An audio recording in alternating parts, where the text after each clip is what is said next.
عليهم غير المغضوب عليهم ولا الضالين آمين.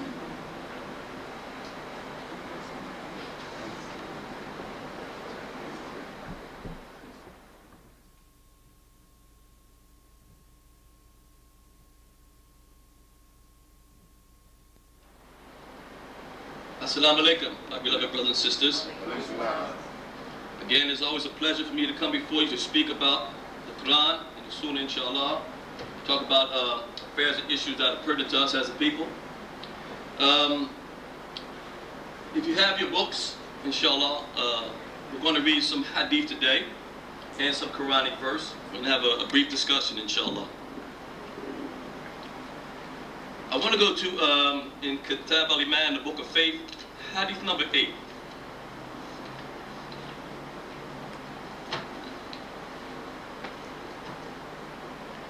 Everyone have it, their books? Alhamdulillah. On Ibn Umar, radiallahu anhuma, qala Rasulullah sallallahu alaihi wasallam, Buniyya al-Islamul ayla qumse, shahadati an la ilaha illallah, وأن محمد رسول الله وإقام الصلاة وإيتاء الزكاة والحج وصوم رمضان. And the English translation is, Ibn Umar narrated that Allah's Messenger ﷺ said, Islam is based on the following 5. To testify that there is no God except Allah and that Muhammad is his messenger, to offer salat, to pay zakat, to perform Hajj to Mecca, and to observe fast. The reason why I read this hadith, and I try to read as much as possible, is because it is important to convey to our people that Islam, that you profess to believe in and follow, is based upon that. That is your cornerstone. That's why he used the word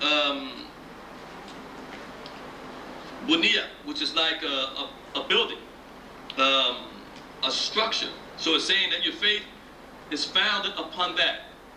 Hold on to that, brothers and sisters. Don't let that go. The minute you let that go, you're lost.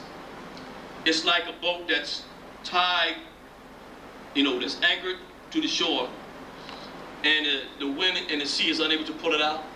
You pull that anchor up, the boat is what? Just carried away. And that's how your faith is. Keep your faith anchored to this, and you will never, ever, ever go wrong. The next hadith that I want to read is hadith number 10, inshallah.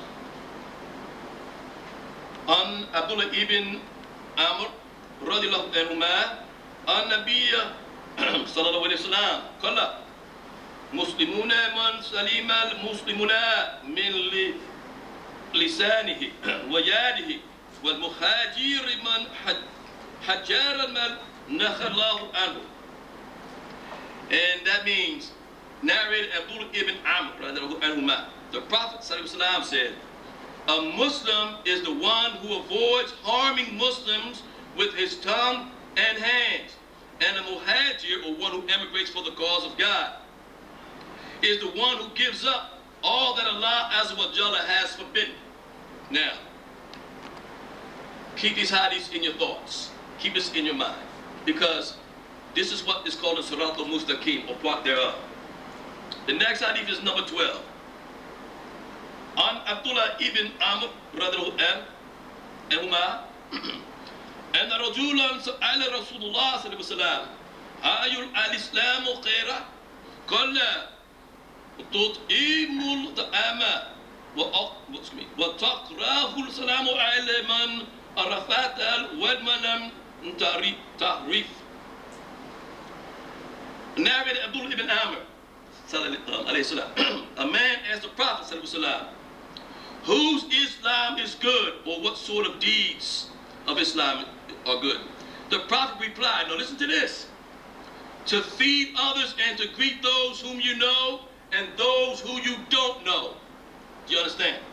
You'll start to see that the Islam that the messenger was ordered to give to mankind is different from the Islam that we actually see in place in the world today.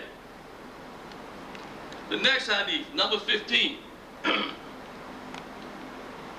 Ananas, radiallahu anhu, al-hadith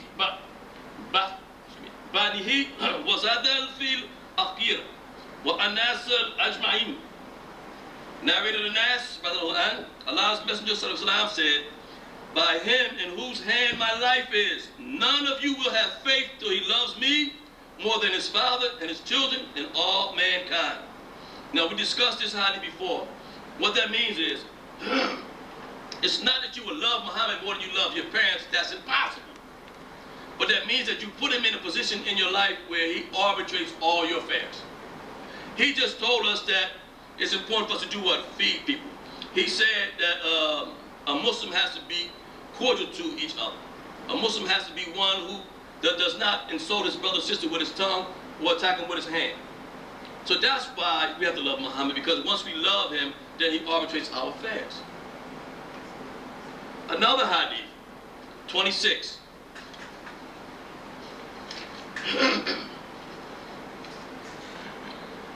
This is a long hadith, so I'm not going to read it in Arabic, I'm just going to read the English of it.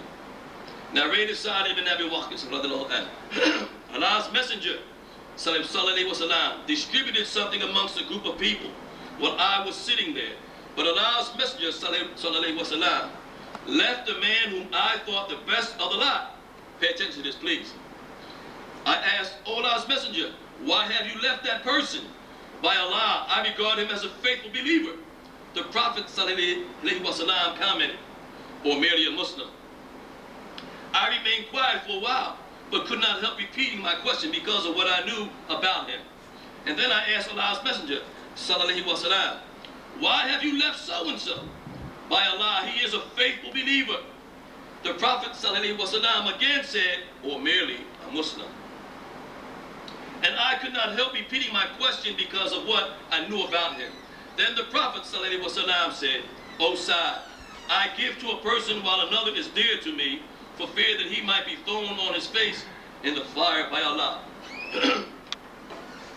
The key aspect of this particular hadith is what? Muhammad sallallahu alaihi wasallam made a distinction between who? Thank you. Say it nice and loud. Muslims and believers. We have to do the same thing. Muhammad was telling you that there is a classification. Pay attention to that. Because the people that you see, you have to determine if they're a believer or merely a Muslim. If he's merely or she is merely a Muslim, it's because they are not putting into place what Muhammad has called on his followers and disciples to do.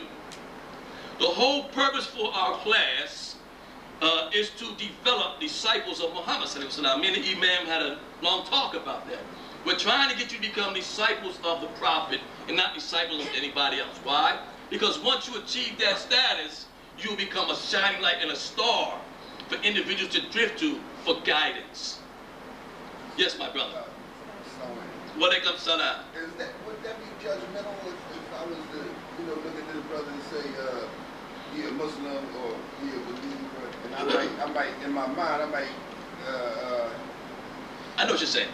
treat him different or something. Okay, the Prophet, peace be upon him, in the hadith said, backbiting becomes lawful to an individual who renders the veil of his own shame. You understand? No. Okay. I'm at the cycle. If I have a bottle of alcohol and you're watching me, if I'm selling drugs, when prayer time comes, I'm going that way and you're going this way. If I'm beating my wife, or my wife is beating me, what's happening? I have torn the veil of my own shame for society to see. And it's okay for you to discuss that. You understand? Backbiting becomes lawful to the individual who renders the veil of his own shame. But that's not what you're saying. But I had to put that hadith in there so that our brothers and sisters could hear that. The Prophet so much didn't become judgmental of the individual from he just seen a man and said, oh, you know what, I don't think I like him. The Prophet observed something in that man that Sa'd didn't see, because Sa'd was blinded by what? Possibly his tribal relations, possibly because the man might have been a man who gives to the poor, possibly because the man might have been somebody who was, pretty knowledgeable about the affairs of his society. But does that speak of his heart? Does that speak of his intention? Look at Bill Gates. Bill Gates does a lot of charitable things in the world. Is he doing it for his legacy? Or is he doing it for the pleasure of God? We don't know.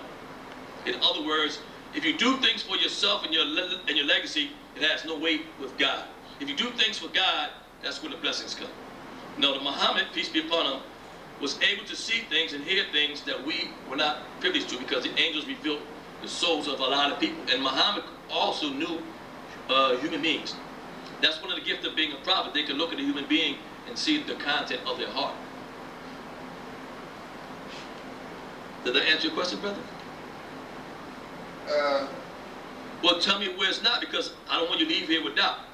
You said the prophet could do that. Yeah. You're not the prophet, and you can't do it. But that's why I understand. You know, I might have some insight into an individual's character, but not. But you know, the average person, you know, might can't. You know, Okay, he might. I understand what you're saying. Look at what Muhammad said. Did Muhammad say, or merely a hypocrite? Did he say, or merely a thief? No, he said, or merely a Muslim. In other words, he distinguished between the two positions. One is based on, in the Quran, Allah says to the desert Arabs, don't say you believe, say you submit. Don't say you're a mu'min, say you're a Muslim, because faith has not yet entered your heart. That's what Muhammad meant. He didn't mean to downgrade that individual, but don't call him a believer, because a believer is of a different class. That's what Muhammad was saying. Yes, my brother. I just want to know, Sure. Did y'all make prayer already? No. We can stop and make prayer at any time. Question. Yes, sister. How do you know within yourself that you are a believer? I mean, you can think certain things. Okay. And you know, but you. Yeah, I understand. Okay. Actually, what we're going to discuss today is this, that. And then you'll be able to know. Okay. That was hadith number 26, right? Hadith number 29. On Abi Bakr radiallahu an, قال سمعت رسول الله صلى الله عليه وسلم يقول إذا نقيل المسلمين بالسيفهما فقتيل والمقتون في النار فقلت يا رسول الله خذ القتيل فما البال المقتول قال إنه كان حريصا على قتل صاحبه. Ari narrated this hadith before we started class. Narrated Abu Bakr, I heard Allah's Messenger ﷺ saying, when two Muslims fight each other with their swords, both the murderer as well as the murdered will go to hellfire. I said, oh Allah's Messenger, it is all right for the murderer, but what about the murdered one? Allah's Messenger ﷺ replied, he surely had the intention to kill his companion. Assalamu alaikum. Now, that hadith speaks about the importance of not doing what? Raising a weapon towards another Muslim, except in self-defense. Hadith number 37.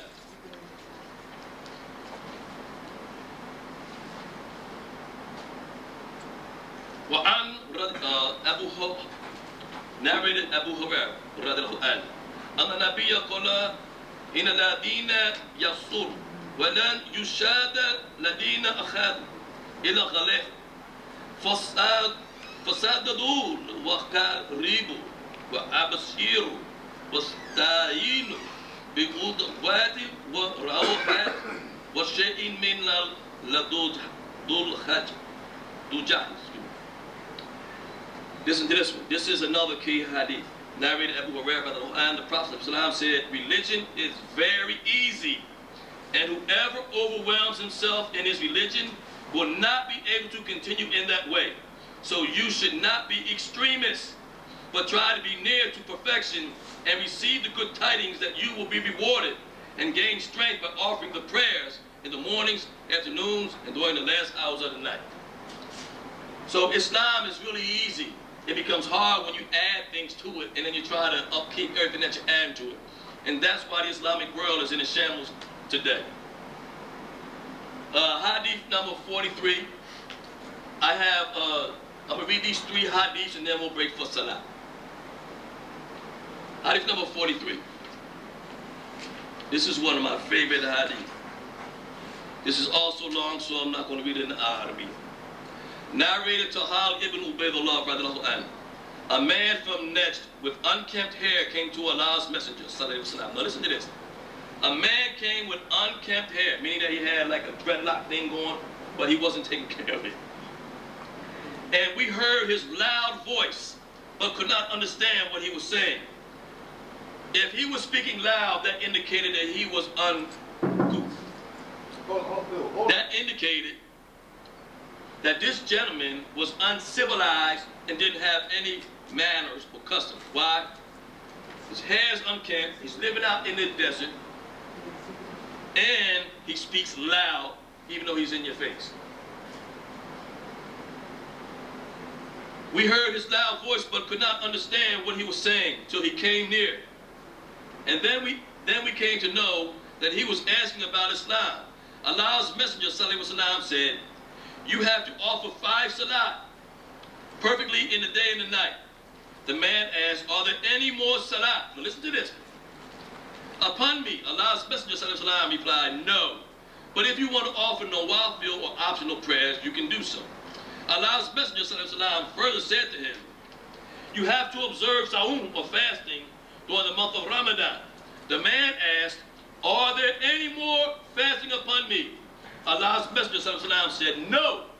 But if you want to observe the nawafil fast, you can. Then Allah's Messenger sallallahu alaihi wasallam further said to him, you have to pay the zakat. The man said, is there anything other as far as zakat for me to pay? Allah's Messenger sallallahu alaihi wasallam replied, no, unless you want to give alms of your own. And then that man retreated, saying, meaning he got on his camel, and as he was driving away, or riding away, he said, by Allah, I will neither do less nor more than this. What did he mean? I will only do the basics. I will not go beyond that. I don't have time, or I ain't into that. Now, Allah's Messenger sallallahu alaihi wasallam said, if what he said is true, then he will be successful, meaning that he will be given paradise. If what he said was true, if he does what he says he was going to do, he has paradise. Now let me ask you a question. Did they ask him, did the Prophet say, you must subscribe to the Maliki Madhab? Must you subscribe to the Hanbali, Hanafi, or Shafi'i Madhab? Must you become a mystic? Must you become a Sunni or a Shia, or this or that? Again, this hadith reinforces what I've been saying all along. Islam is based on those 5 things, and there's nothing else that you can add to it to make it better or worse. For your own sake and salvation, don't add anything to your Islam. Keep that nonsense out.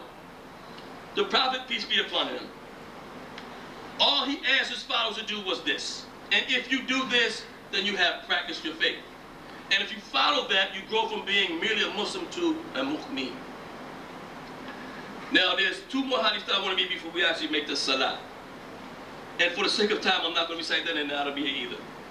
But hadith number 47, narrated Abu Hurairah. One day while the Prophet ﷺ was sitting out for the people, there came a man and asked, listen to this, what is faith?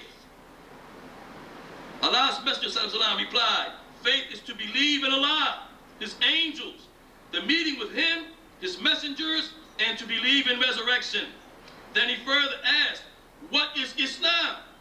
A distinction. Allah's Messenger ﷺ replied, to worship Allah alone and none else, to perform iqamah salat, or to stand for prayer, to pay zakat, and to observe fasting during the month of Ramadan. Then he further asked, what is Ihsan? Allah's Messenger ﷺ replied, to worship Allah as if you see Him. And if you cannot achieve this state of devotion, then you must consider that He is looking at you. Then he further asked, when will the hour be established? Allah's Messenger ﷺ replied, listen to this, please. The answerer has no better knowledge than the questioner, but I will inform you about its portents, and this I implore you to pay attention to, please. When a slave lady gives birth to her master, meaning when society falls in upon itself, when the order that society is supposed to be based on collapses. Now listen to this one. And if you hear nothing else, hear this one. when the shepherds of black camels start competing with others in the construction of higher buildings. And the hour is one of the 5 things which nobody knows except Allah. What did he mean by that? When the shepherds of black camels start competing with one another in the construction of high buildings. Wa alaikum salam. What does it mean? He's telling you about today. What are black camels? Oil. Oil. Why did he use the term camels? Because if you study the economy of Arabia during the time of the Prophet, the highest buck was what? The camel. Their whole culture is based upon the camel. The desert culture of the Arabs was a camel-based economy. Why do you think they pay zakat in what? Camels. You understand? So Muhammad was telling his people that there's going to come a time when what? Shepherds are going to be building or fighting each other to build buildings. Dubai, right? Saudi Arabia, all those Arab countries in the Arab Peninsula are vying with each other to see who can build the highest building. The Prophet ﷺ then recited, verily Allah, with him alone is the knowledge of the hour. He sends down the rain and knows that which is in the wombs. No person knows what he will earn tomorrow, and no person knows in what land he will die. Verily Allah is all knower, all aware of things. Then that man left, and the Prophet ﷺ asked his companions, go call him back. But they could not see anything. Then the Prophet ﷺ said, that was Jibril, who came to teach the people their religion. Why did Jibril have to come? Because the people were so in awe of the messenger, they were afraid to ask him questions about the deen. So Allah sent the angel to ask them what everybody had on their minds and in their hearts. Why? We're going to break into prayer now, and inshallah we'll continue afterwards. But I hope you understand that when you read hadiths, they must be interpreted and deciphered, because the Prophet, when he spoke about things, he had to use a language that people would be able to understand in the future. So we'll break for prayer. Assalamu alaikum.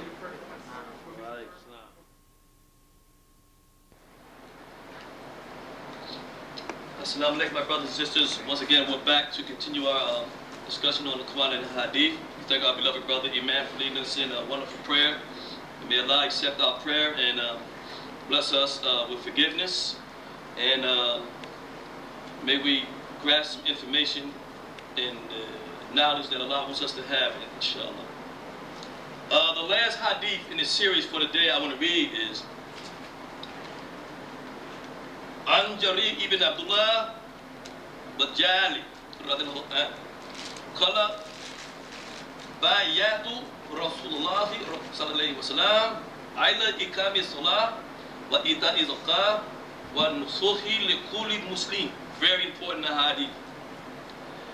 Narrated Jabir bin Abdullah radhiyallahu anhu, I gave the bay'ah, and today I will talk about faith and the bay'ah, to Allah's Messenger sallallahu alaihi wasallam for the following: the offering of prayer, to pay zakat, and to be sincere and true to every Muslim.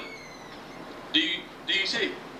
He gave the bay'ah to offer prayer, to pay zakat, and to be sincere and true to every Muslim. When you study the Prophet ﷺ, you'll see that on different occasions, he would ask people, give your oath to me. Give your oath to me. Like when they signed the Treaty of Hudaybiyah, he asked the people to take the oath at Ridwan, and they gave the oath to him. He constantly did that. There's actually 3 basic levels of the Shahada.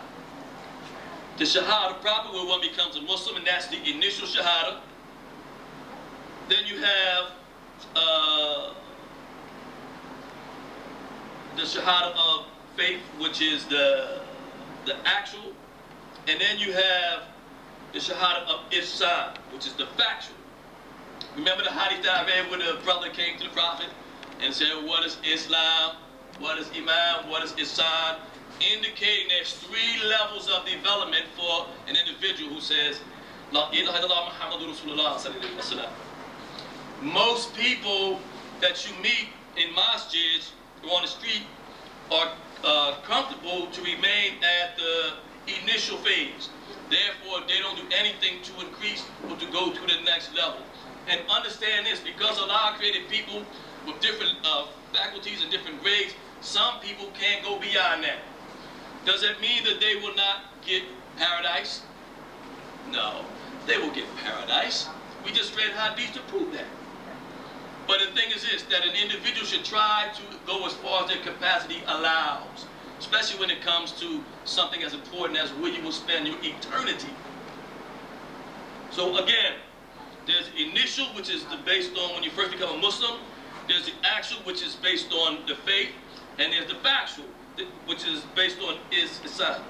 The actual means that you start to do things and you understand what you're doing, so you're striving to maintain that. The factual means you don't even think about it anymore. It's a part of your life. Do you understand? When you start worshiping God as if you can see Him, you have reached that top level of certainty in your information and your belief.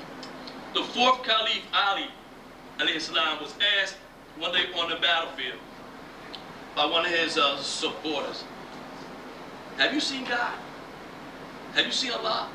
Now the person who asked the question asked because he had not gone beyond the what? The actual.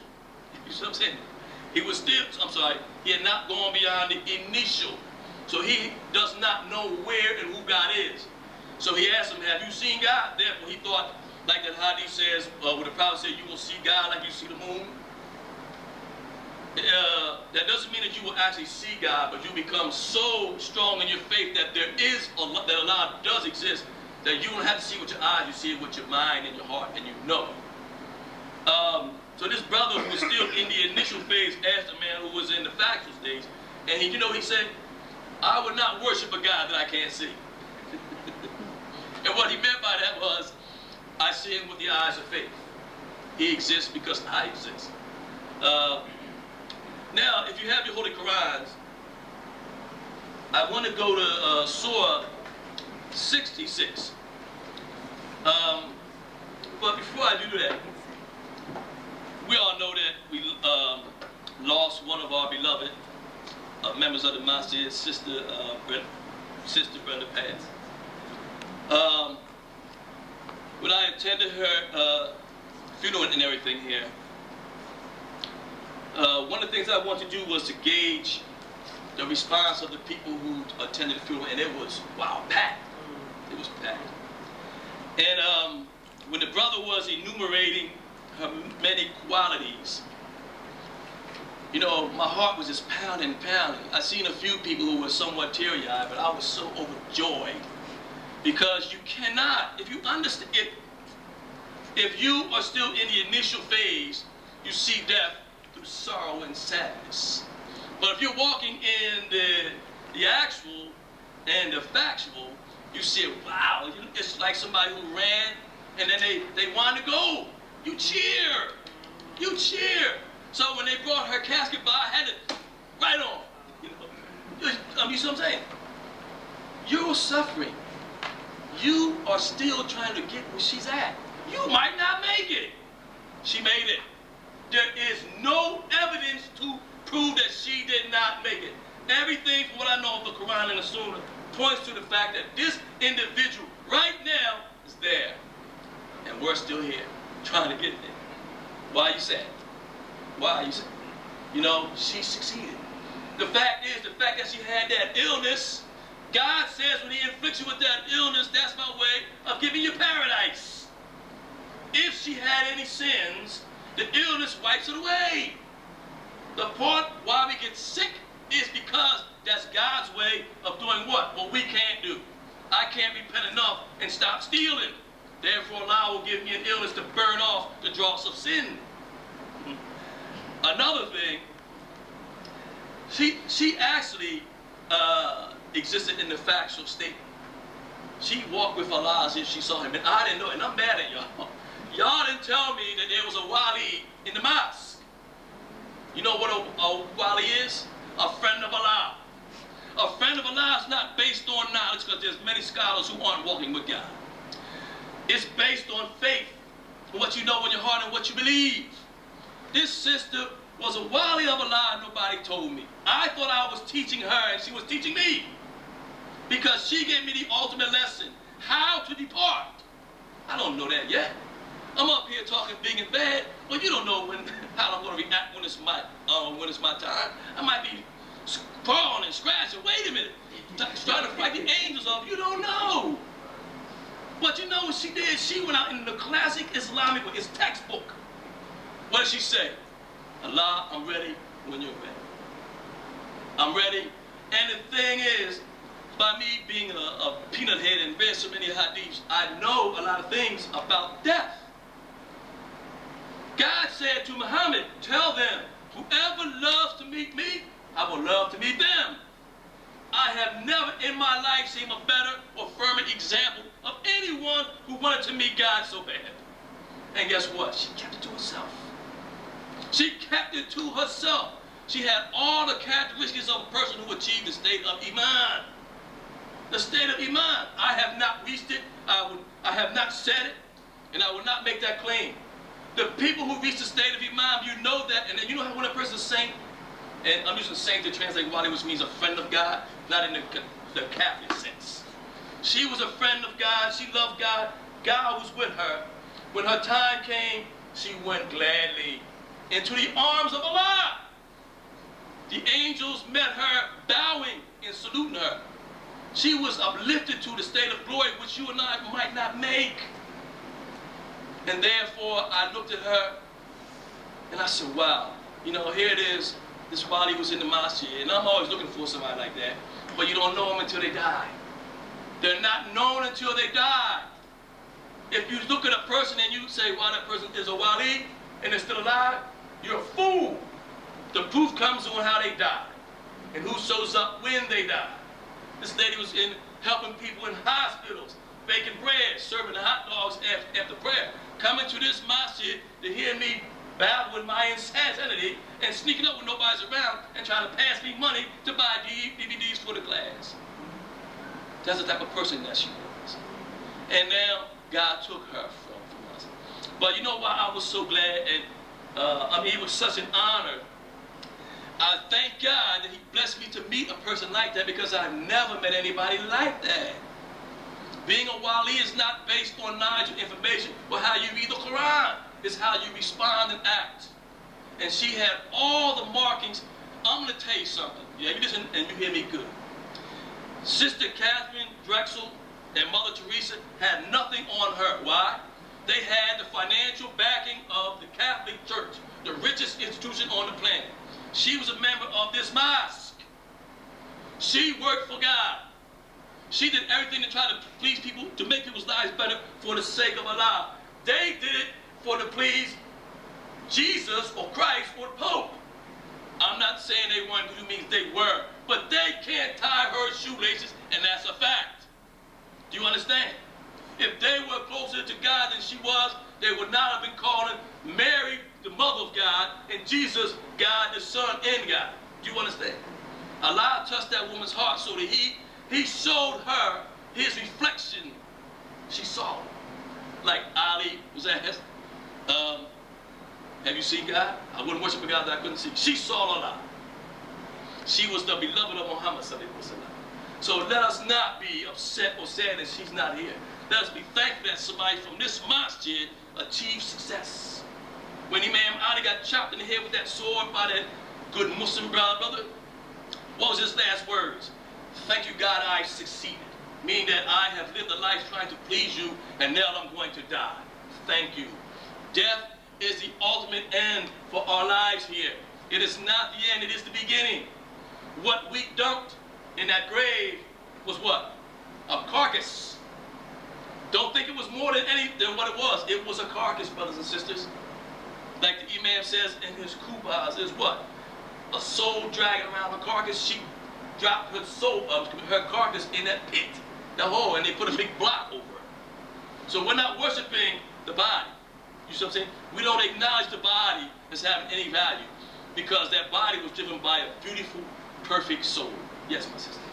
So when you asked Allah to expand the grave and grant it Yes. light and smell the sweet most of paradise. Yes. So what is that telling us when it says in the grave? You know, can you There's a tell lot, us- yeah. You know, there's a lot. I'm gonna tell you something. There's a lot of things in the grave or attributed to the grave that I have doubt about. I have a lot of doubt about that. I'm still researching it. God is telling us that when we die, He's taking our soul to Him. It comes with a driver and a witness. See, I haven't figured it out yet, but I have a lot of doubts about the grave because one thing is this. Eventually, her body, when all the bodies of those who have died, the flesh is going to do what? Fall off. It's going to be nothing but bone. Nothing but bone. Where's the soul? In the bone? I can't make a conclusive. I haven't got to the end of my studies yet. But as soon as I find out, I'll share it with you. The bottom line is we're going to die, and we're going to go back to Allah. That's the important thing. Now, if the soul is returned back to the grave, how would I know that I'm still alive? We don't have any factual evidence. We only have what we've read in the hadith, and we already know that a whole bunch of that is false. One of the things we do here is try to cut through the falsehood and try to get to the meat. Have I said there is not a soul in the grave? Did I say it? No. Have I said that the grave is not going to be expanded? I said I don't know. I'm researching it. I said I have doubt. If you do not have doubt about things in your life, you're still at that what? Initial phase. I'm in between the initial and the actual. I'm still trying to get to the actual. But I will not go out here blindly. Not when I had great teachers like Imam Ghazali who said that until you enter Islam with doubt, you will never discover the root of faith or the sweetness of faith. Because one thing is this. You cannot read the Quran and assume a prejudice as to its truthfulness when you don't know that. You have to study it and pray upon it and ask God to open your heart. If you enter the Quran, prejudice to it is God's word, then you're not taking the chance that God says in the beginning, this book, there is no doubt in it. He wants you to go in there with doubt because it will relieve your doubt, and then you will become a believer and not merely a Muslim. You understand? Enter the Quran with doubt. Read it in doubt. Because guess what? Allah, in His infinite mercy, will answer all your questions. He's God. He's not Shakespeare. He's God. His word is powerful and potent if it is in fact His word. But don't play when you're hereafter by saying, I believe when you don't know. And the only way you're going to enter the Quran and get something out of it, if you enter with doubt, study it, word for word, and check it. Check it. That's what I did, and it proved itself to me that this is in fact the word of God. But that's my story. What's yours? What's your story? You have to come to that conclusion because you can't live off of my faith. Nobody can live off of Muhammad's faith and strength. Muhammad don't want people to follow him blindly. Remember, as I said earlier, me and Imam had a discussion a long time ago about the disciples of Muhammad. The whole purpose for our class is trying to get you to become disciples of Muhammad and not of me and not of any human being. I don't know anything. Attach yourself to God and His messenger and you will be safe. That's what those hadiths meant, right? In the example that God gave us in this mosque with Sister Brenda, it's just that. Right? That's the example. Take that and learn from her. Learn from her. And God, believe me, God is pleased with her. And she's pleased with Him. You know, the funny thing is, I kind of waited around till everybody left the cemetery. Because when a Muslim dies, somebody should read the Quran, Surah Yasin. So when everybody left, I came out from behind the tree and I sat down and read the Surah Yasin for him. And then, as I was reading it, Allah revealed to my heart, you are a fortunate man because I have shown you one of my friends. You've met one of my friends. And now she's with me. And you know what? As cold as that ground was, and at that time tears came out of my eyes. I wasn't crying because she was deceased. I was crying that God showed me an actual way to die. How I should leave it to a woman.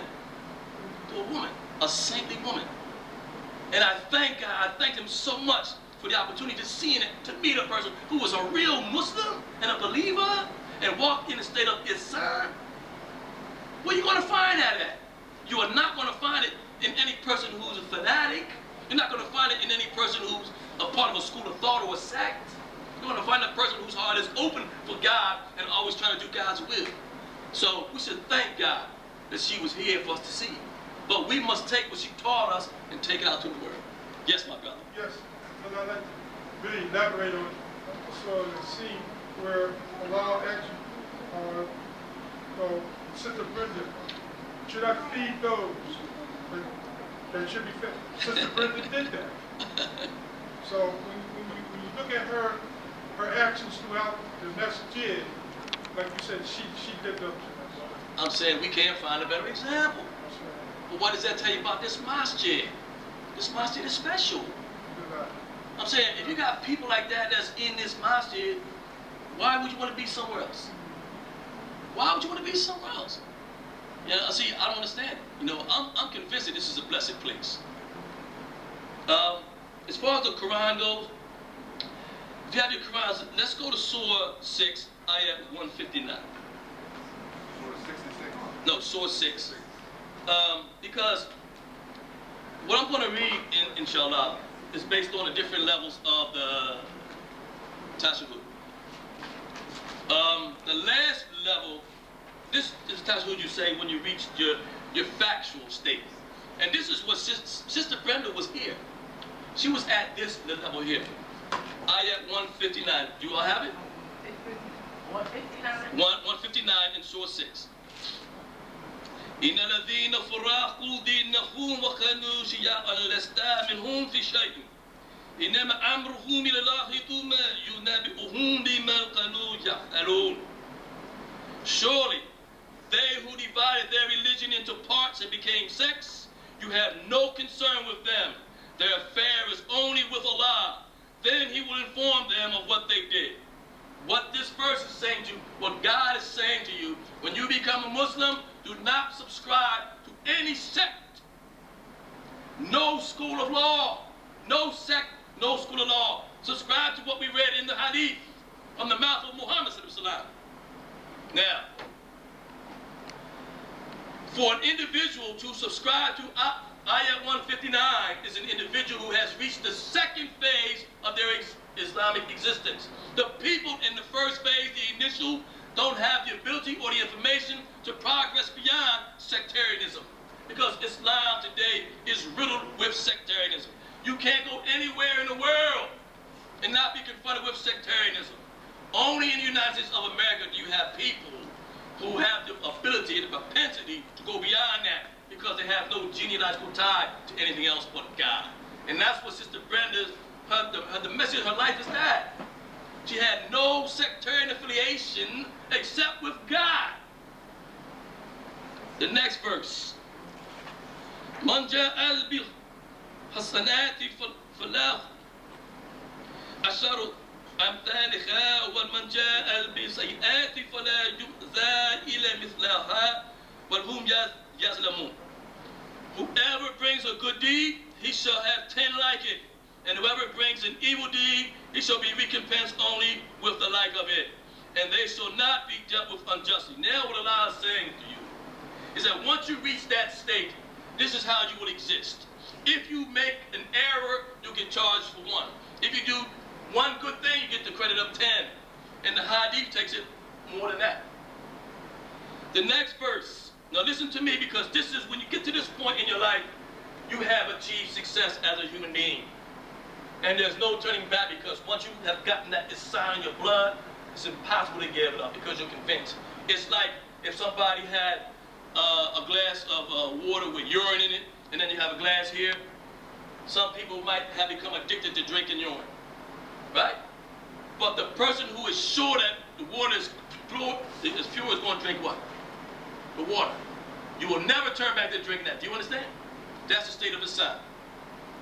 It says here, قُلْ إِنَّنِي هَدَانِي رَبِّيَ إِلَى الصِّرَاطِ الْمُسْتَقِيمِ دِينَنِي قِيَامَ الْمِلَّةِ إِبْرَاهِيمَ حَنِيفًا وَمَا كَانَ مِنَ الْمُشْرِكِينَ.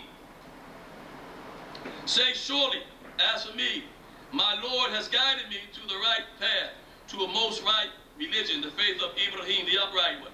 And he was not of the polytheists. Ibrahim is actually a symbol of the people who have reached what? Islam. Because he had reached that level. When you study Ibrahim in the Quran, you see how he had to go through different trials and tribulations. See, prophets aren't born with that state, they rise to that state. Now, this verse here, 162. قُلْ إِنَّ صَلَاتِي وَنُسُوخِي وَمَحْيَايَ وَمَمَاتِي لِلَّهِ رَبِّ الْعَالَمِينَ. Say, surely my prayer and my sacrifice and my life and my death are all for Allah, the Lord of the world. That's what Sister Brenda was at. That's what she was at. And the fact that she left here upholding that is proof. But now, when you say this shahada, you don't say it to another human being. This goes between you and God, directly from your mouth to his heart. My life, my death, my prayer, my sacrifice are for you, Allah. I will walk henceforth from this moment on in your service. لا شريك له وبذلك أمرت وأنا أول مسلمين. No associate has he, and this I am commanded, and I am the first of those who submit. When a person gives that statement to God, I am the first of those who submit, meaning I am the first of those around me who have submitted to you, and I'm ready to go whenever you do. Let me know what you want, dear God, and I will do it. قل أغير الله أبغي ربنا وهو رب كل شيء ولا تزيدوا لكل الناس إلا عليها ولا تزيروا وزرة وزر أخرى ثم إلى ربكم مرجعكم فينبئكم بما كنتم فيه تختلفون. Say, what shall I seek a Lord other than Allah? In other words, this is what I said, you can't turn back once you get to that state. Because the only way you'll go back to that state is if you come down with Alzheimer's and slowly deteriorate back to that level. What shall I seek a Lord other than Allah? And he is the Lord of all things, and no soul earns but against itself, and no bearer of burden shall bear the burden of another. Then to your Lord is your return, so he will inform you of that in which you differ. There's a part of this verse that is so important to us. They say, do not cry over the grave of a dead person, because the angels will torment him. Is that not a fact? Has anybody read that hadith? Assalamu alaikum. Has anybody read the hadith where the Prophet said, if you cry over the grave of a person, an angel will torment him for your tears? Well, anyway, I had a personal experience that when my nephew died, he had his religious burial. When his family, who were Christians, wanted to cry for him, the Muslims were ready to whip them to keep them from crying, because they thought that their tears would do what? Bring the angels to torture the soul of the deceased. When Aisha, the wife of the Prophet, heard them, the Muslims run with that story, she said, that's wrong, you're interpreting the hadith wrong. That's not what Muhammad said. He said about the Jewish man who was being tormented in the grave while his wife and his family was crying over him. He was being tormented not because they were crying, but because he was a crook in his life. He was an evil man in his life. He was being tormented for that, not for the tears of his family members. Now, when Aisha said that, even to this day, people do not listen to what Aisha says, and some Muslims will tell you, don't weep over the dead body of your relative. But this verse here, this is the verse that Aisha quoted. She says, and no soul earns but against itself, and no bearer of a burden shall bear the burden of another. That means that if you cried over somebody who died, they will not bear the burden of your tears. Allah will not punish them because you have cried.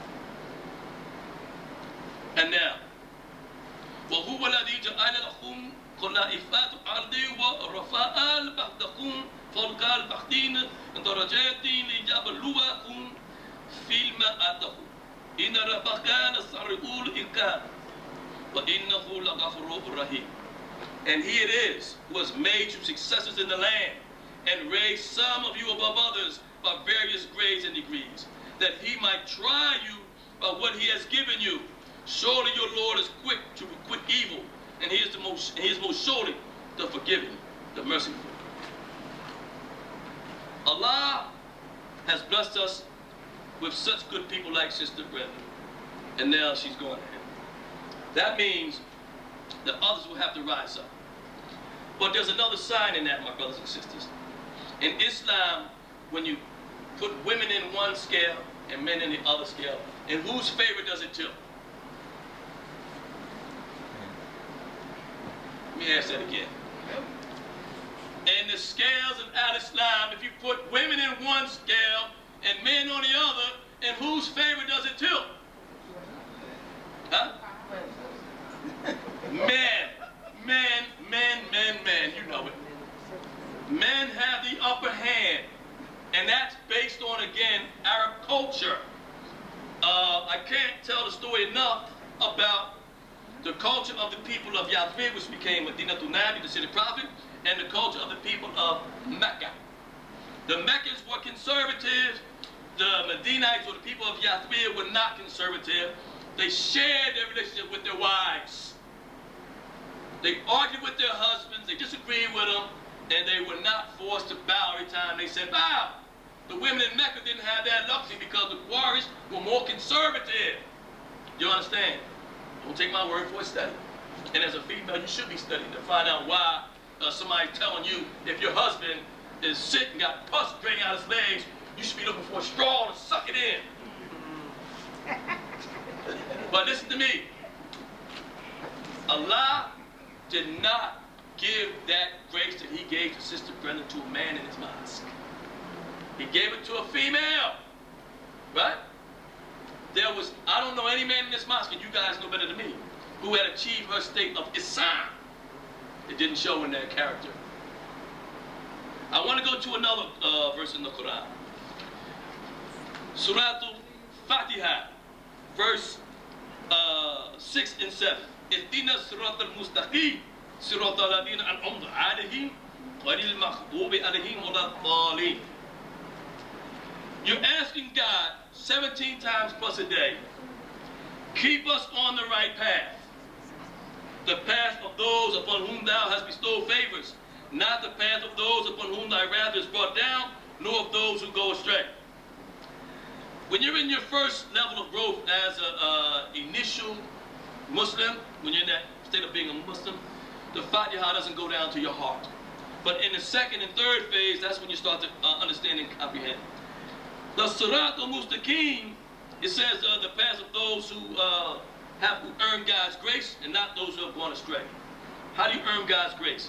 By doing nice things to human beings and to animals. To living in harmony with nature and your fellow man. Now, I say that to say this.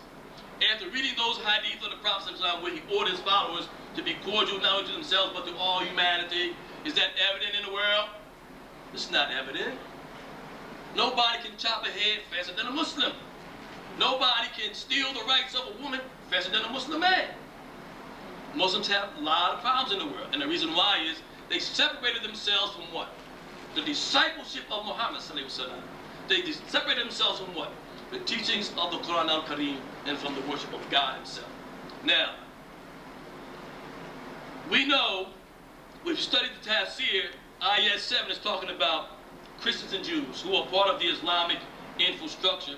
And when you read it where Allah says about don't break up your religion into sects, that dealt specifically with Christians and Jews who refuse to accept Muhammad and refuse to accept the Quran as the last installment of God's holy words. But now I want to go to another surah. Surah 66.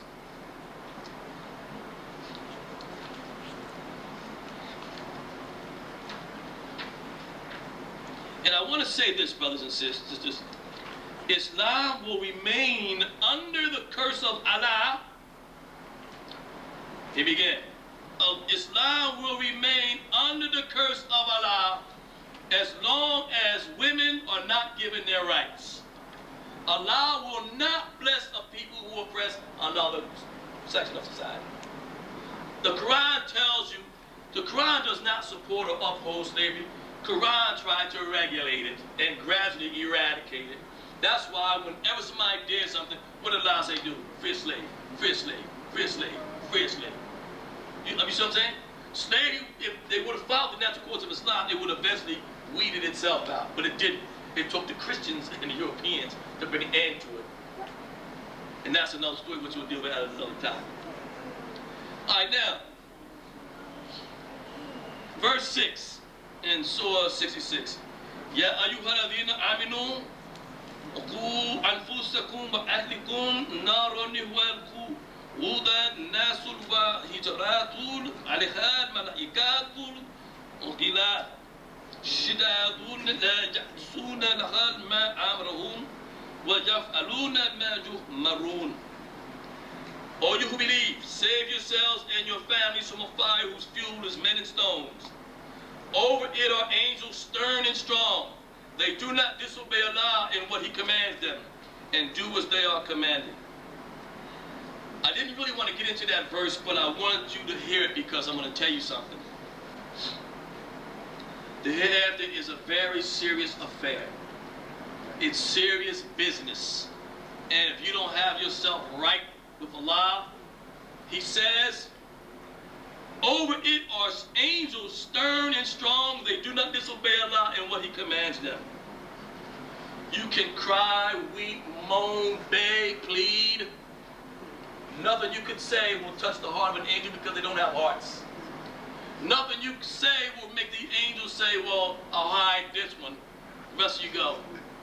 It's already a done deal when you get to that point. So I keep bringing up Sister Brenda because she is an example for us.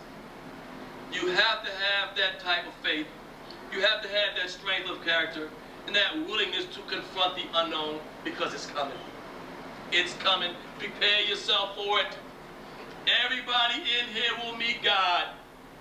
Everybody in here will meet the angels. And see, we have no idea how they look in their original form. You don't know if they're looking like ferocious beasts or beings of light. You have no knowledge of that. But what you do know from God, if you have been selected for punishment, it's going to happen. It's not like you go to court and you pay a lawyer and he lies and finagles and get you off. If you are condemned, you are condemned. Verse 10. ضرب الله مثلا للذين كفروا امرأة نوح وامرأة لوط كانتا تحتان عبدين من عبادنا صالحين فقلناهم لهما فلم يغنيان عنه من الله شيئا وكلا كنا النار مع الداخلين. Allah sets forth an example to those who disbelieve in the wife of Noah and the wife of Lut. They were both under two of our righteous servants, but they acted treacherously towards them, so they availed them not against Allah. And it was said, enter both the fire with those who enter. وَقِيلَ تَقُولَ نَارًا مَعَ الدَّاخِلِينَ. For you men who think that women are less than you, Allah is giving you examples in His holy book. And for you women who think you are less than men, Allah is giving you examples of women in His holy book who were with prophets, righteous men, but acted treacherously. And Allah threw them all in the fire. And then we go to the next verse, and for the sake of time, we're going to read it in English. And Allah sets forth an example to those who believe. The wife of Pharaoh, when she said, my Lord, build for me a house with thee in the garden, and deliver me from Pharaoh and his doing, and deliver me from the unjust people. What happened to Pharaoh's wife? What happened to Pharaoh's wife? She was crucified by Pharaoh. Why? Because she converted to the belief in Allah and not the belief in Pharaoh. Because she served God. And guess what?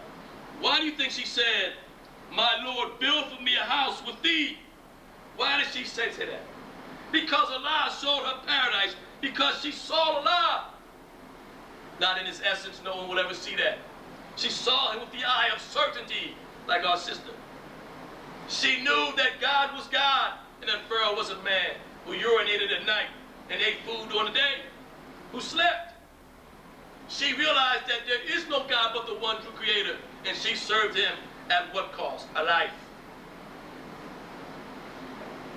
And Miriam, the daughter of Imran, who guarded her chastity, so we breathed into her of our inspiration and she accepted the truth of the words of her Lord and his books, and she was of the obedient ones.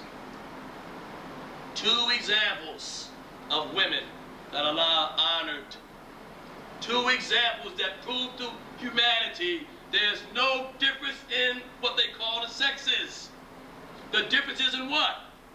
Anatomies. Anatomies. Never will Allah favor people who oppress their women. Never will Allah favor people who keep their women down. Never will Allah favor people if the women don't rise up themselves. Never will Allah favor people if the women don't take back their rights. You should always question a hadith that makes you inferior to a man. Go to Surah 75 and then we'll conclude on that. We'll take any questions and then we'll bring up the discussion panel, inshallah.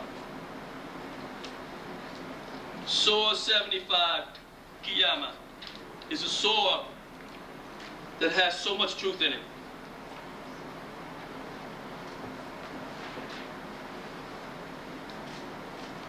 Ayat 36.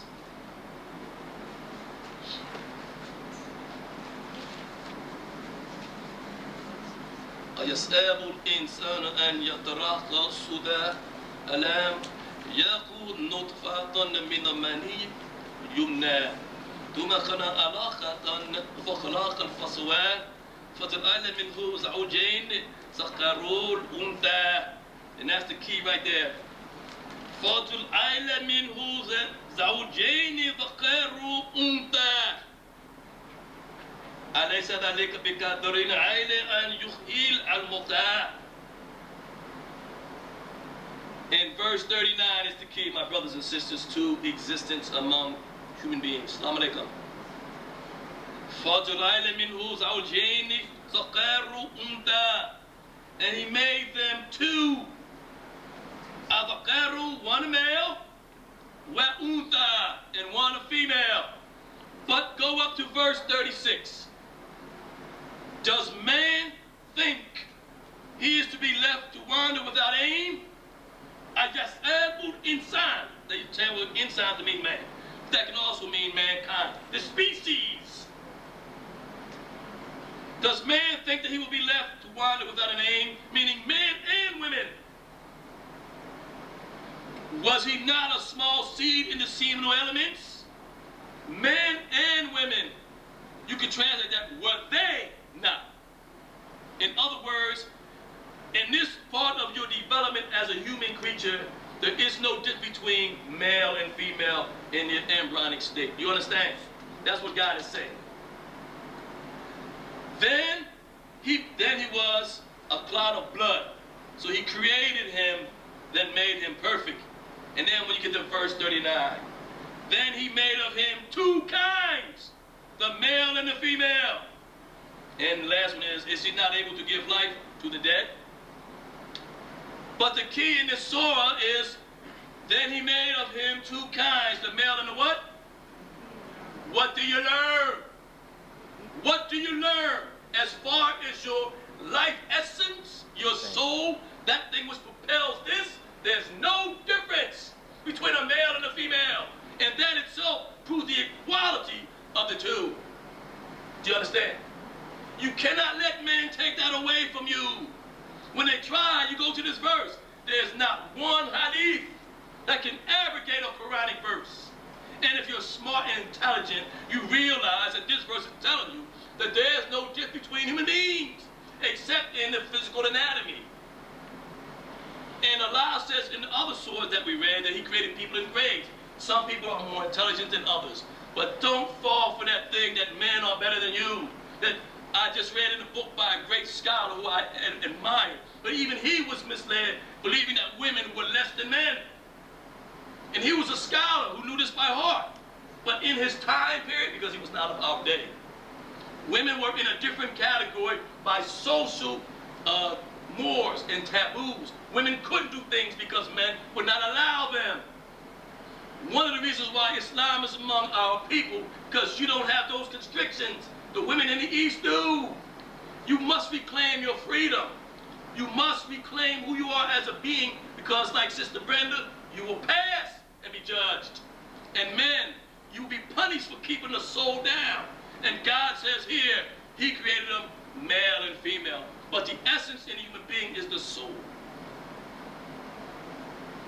And again, remember, people will not prosper if they keep a segment of society down. Assalamu alaikum.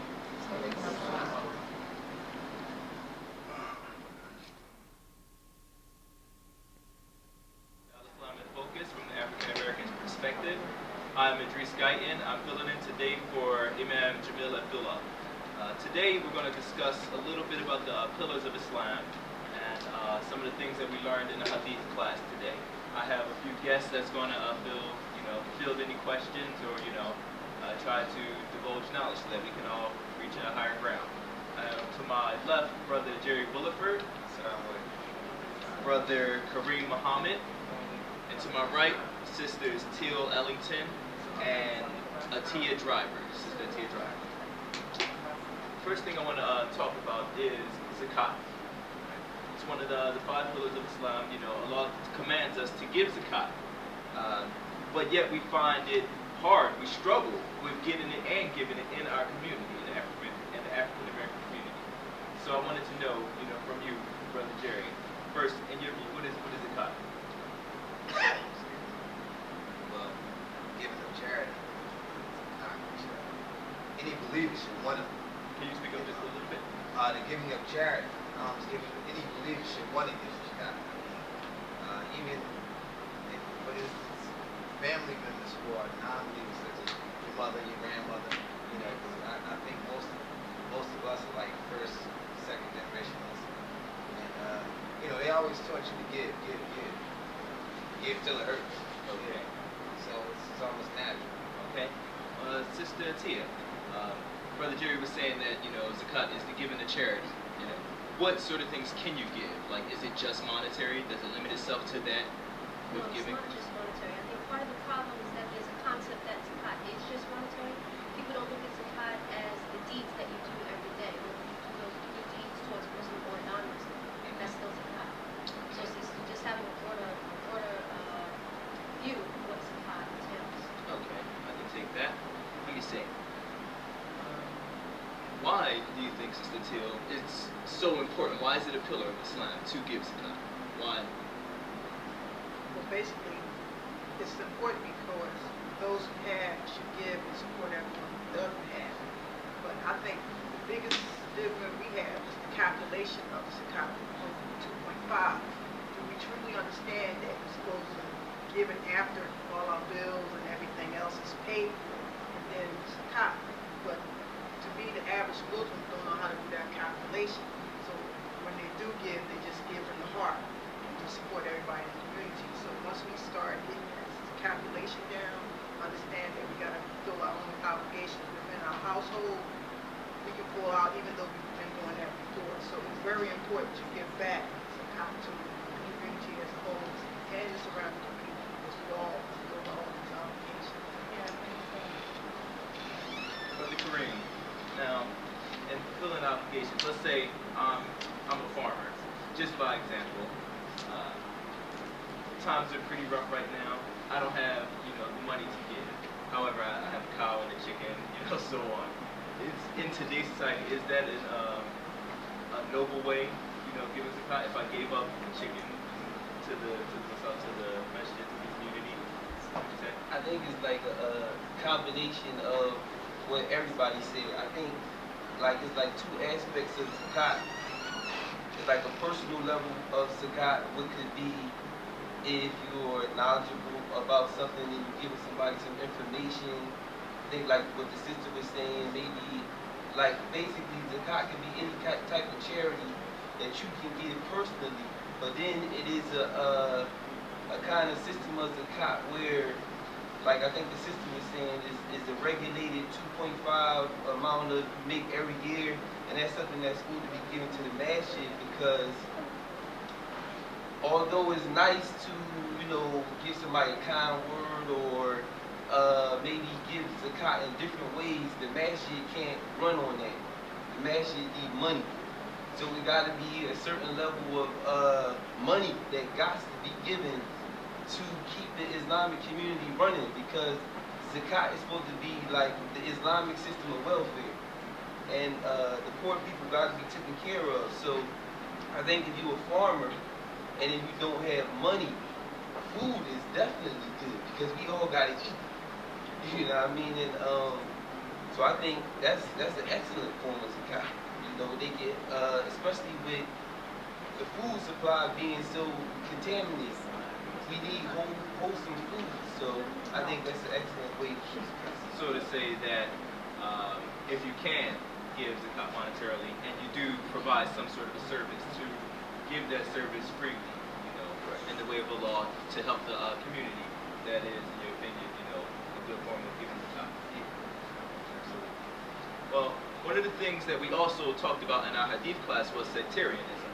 And if you look at the other masjids and the other Islamic communities right here in Philadelphia and in the United States, their growth is directly related to their giving of zakat, to their, you know, push, you know, and as is ours.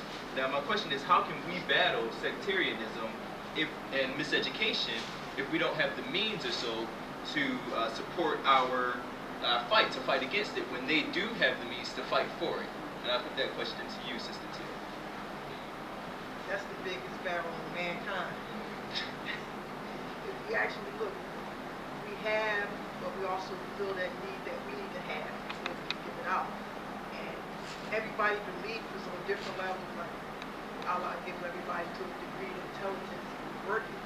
But we can pinpoint that special separatism, whereas we're giving them the cause of Allah, we want to see what we see for ourselves and we see for our brothers. Then that's half our battle. The economy, we all hit real hard about providing for our family. We say, save yourself, then your family. He's talking about the idea. But you save yourself, now you get that strength going on. Now you take care of your family. Now you got to take care of the community that wears us out. So that's where we're at right now. So I'm going to put the question again as well to you, Brother Jerry. How can we fight, you know, against this sectarianism when they're pumping money into that, and in our community and masjids that's propagating truth the community isn't pumping money into it? How can we wish to win the battle? Let's look at those masjids that are true.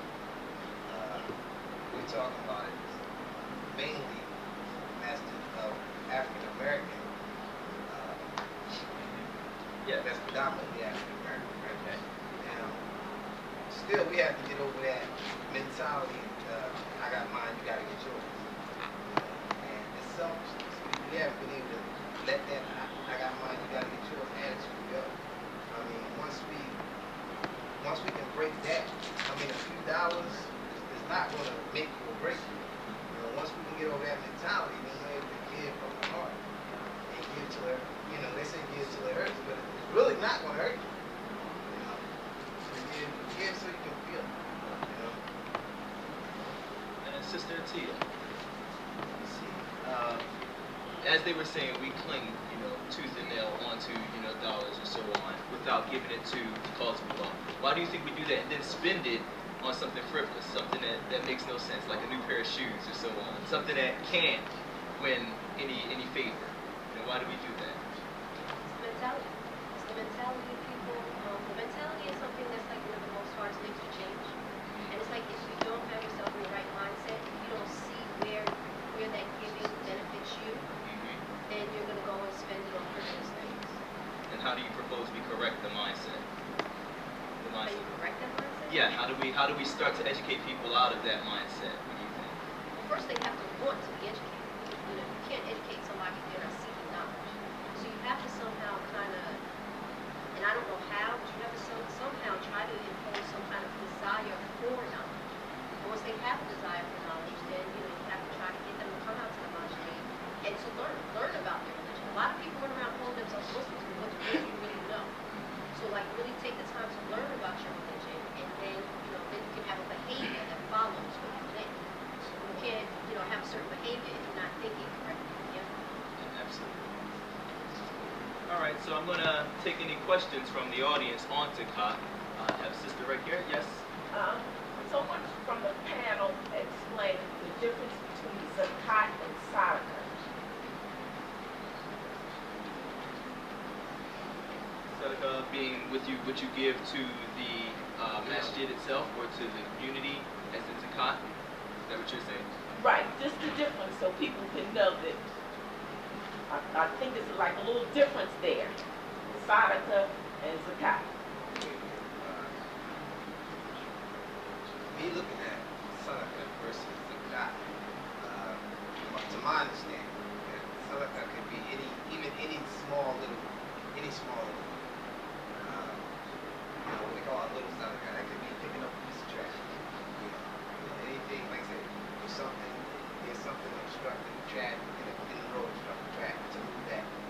That's sadaqah. Any small action, act of kindness, to my understanding.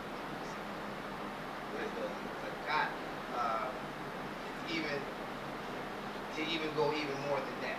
Like I said, to feed someone, to clothe someone, to give, money, or like I said, the regulated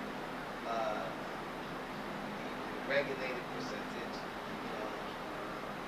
That's my understanding. I'm going to take this question. We're going to revisit that, question in just a few to get a better or a more thorough answer. Yes. Okay. Yes. Oh, absolutely. Basically, how I understand it, zakat is the pillar of Islam that you have to give a regulated portion of your yearly earnings to the cause of Allah.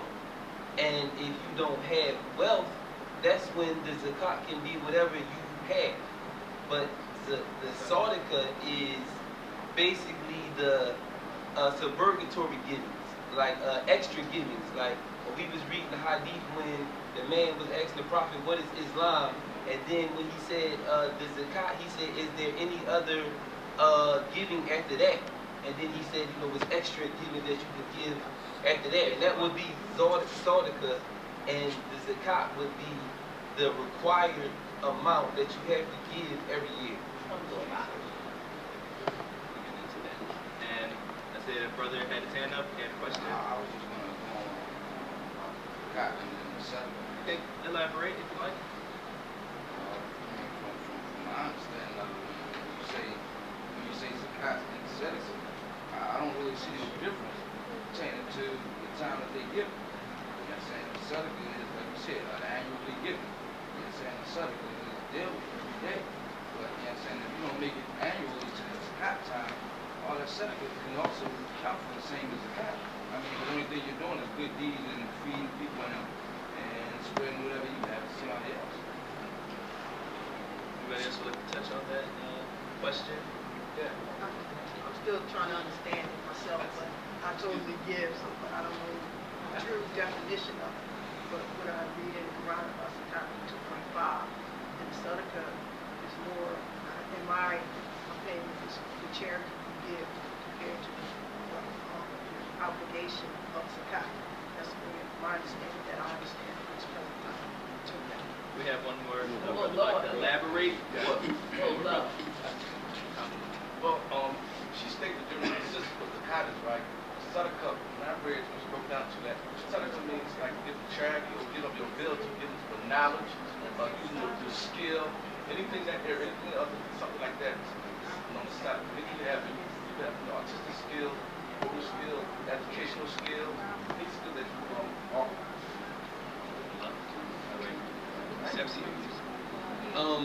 Basically commenting on the sectarianism that we was talking about earlier, and how we going to combat it. You were saying that some of the thriving communities in the African American community, they getting support from overseas from following that sectarian line.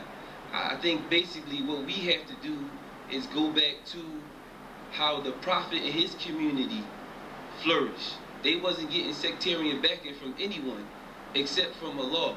So we have to structure our community around the principles that Muhammad laid down, and there was no sectarianism attached to it. So basically when we come together and just follow Allah's messenger alone, and you know, we structure our houses around this masjid, we'll get stronger and Allah will send the help. We had a sister who had a question or a comment.